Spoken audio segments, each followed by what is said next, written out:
The Thief of Always, Chapter 25, The Vortex.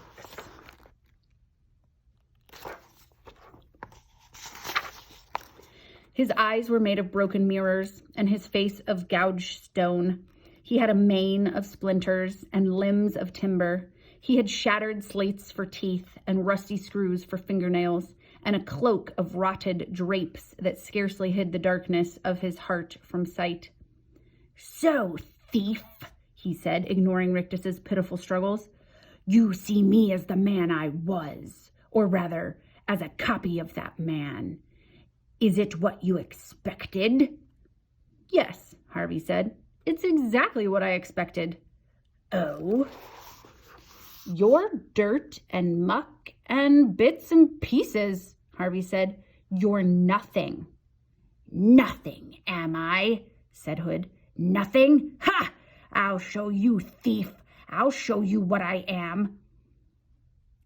"Let me kill him for you," Rictus managed to gasp. "You needn't bother. I'll do it." "You brought him here," Hood said, turning his splintered eyes on his servant. "You're to blame." "He's just a boy. I can deal with him. Just let me do it. Let me—" Before Rictus could finish, Hood took hold of his servant's head and with one short motion simply twisted it off. A yellowish cloud of foul-smelling air rose from the severed neck, and Rictus, the last of Hood's abominable quartet, perished in an instant.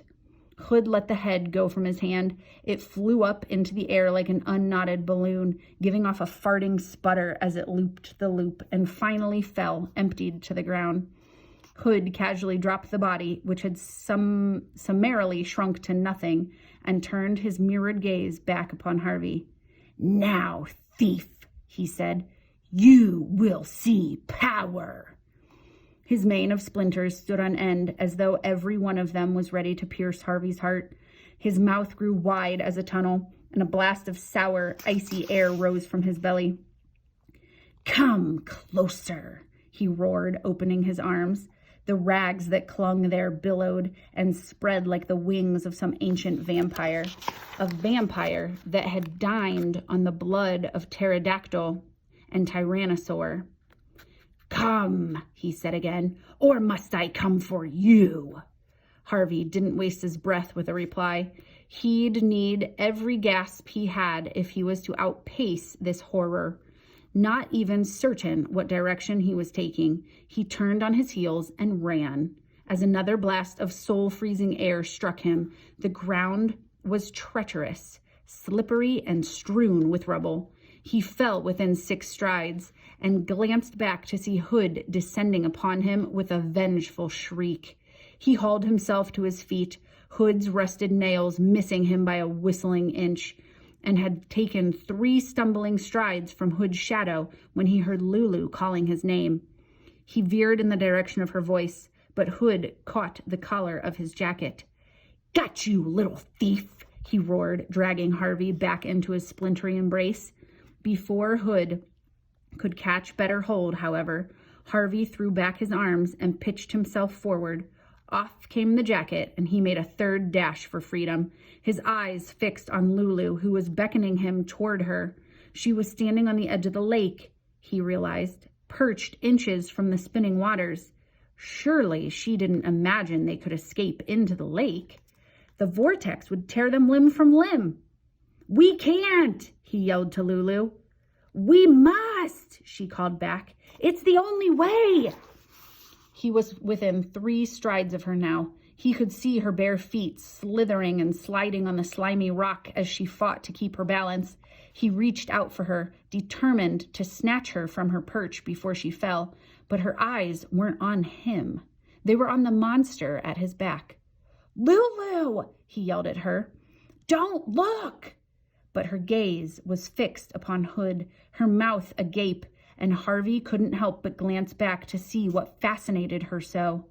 Hood's pursuit had thrown his coat of rags into disarray, and there was something between its folds, he saw, darker than any night sky or lightless cellar. What was it? The essence of his magic, perhaps, guarding his loveless heart? Do you give up?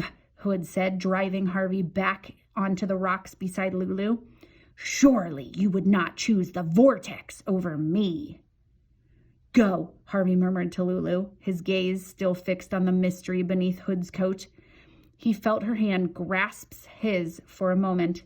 It's the only way, she said.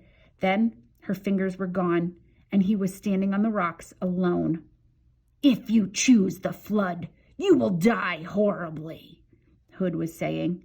It will spin you apart, whereas he extended an inviting hand to Harvey, stepping up onto the rock as he did so. I offer you an easy death, rocked to sleep on a bed of illusions. He made a smile, and it was the foulest sight Harvey had ever seen. Choose, he said. Out of the corner of his eye, Harvey glimpsed Lulu. She had not fled, as he'd thought. She'd simply gone to find a weapon. And she had one, a piece of timber dragged out of the rubble. It would be precious little use against Hood's enormity, Harvey knew, but he was glad not to be alone in these last moments. He looked up at Hood's face. Maybe I should sleep, he said. The Vampire King smiled. Wise little thief, he replied, opening his arms to invite the boy into his shadow. Harvey took a step over the rock toward Hood, raising his hand as he did so. His face was reflected in the shattered mirrors as the vampire's eyes, two thieves in one head. Sleep, said Hood, but Harvey had no intention of sleeping yet. Before Hood could stop him, he grabbed hold of the creature's coat and pulled. The scraps came away with a wet, tearing sound, and Hood let out a howl of rage as he was uncovered. There was no great enchantment at his heart.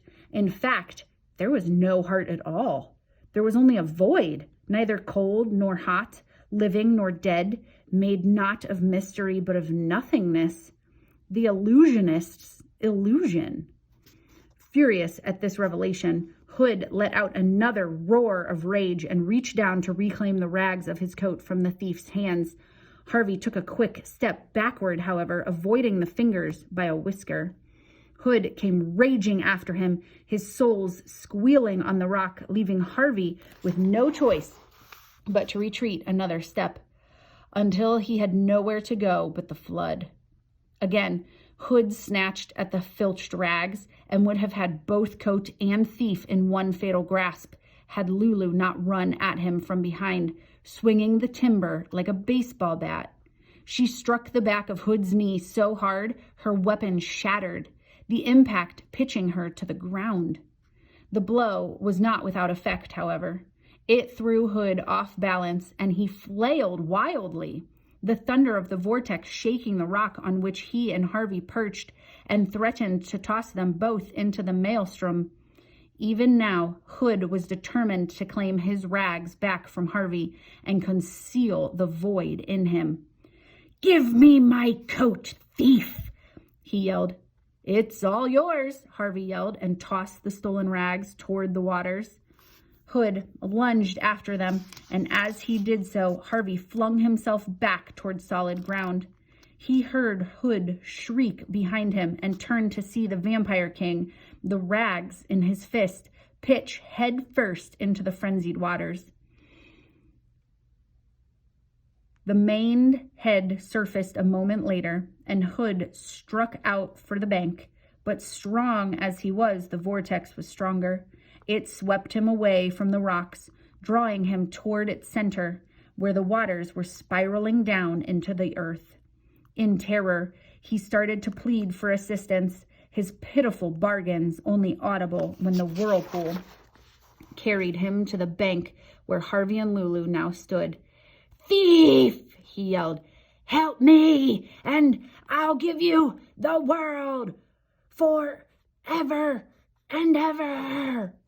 Then the ferocity of the waters began to rip at his makeshift body, tearing out his nails and rattling out his teeth, washing away his mane of splinters and shaking his limbs apart at the joints. Reduced to a living litter of flotsam and jetsam, he was drawn into the white waters at the whirlpool's heart, and shrieking with rage, went where all evil must go at last, into nothingness. On the shore, Harvey put his arms around Lulu, laughing and sobbing at the same time. "We did it," he said. "Did what?" said a voice at their backs, and they looked around to see Wendell wandering toward them, blithe as ever. Every article of clothing he'd found in the rubble was either too large or too small. "What's been going on?" he wanted to know. "What are you laughing at? What are you crying for?" He looked beyond Harvey and Lulu in time to see the last fragments of Hood's body disappear with a fading howl. "And what was that?" he demanded. Harvey wiped the tears from his cheeks and got to his feet. At last he had a purpose for Wendell's perpetual reply. "Who cares?" he said.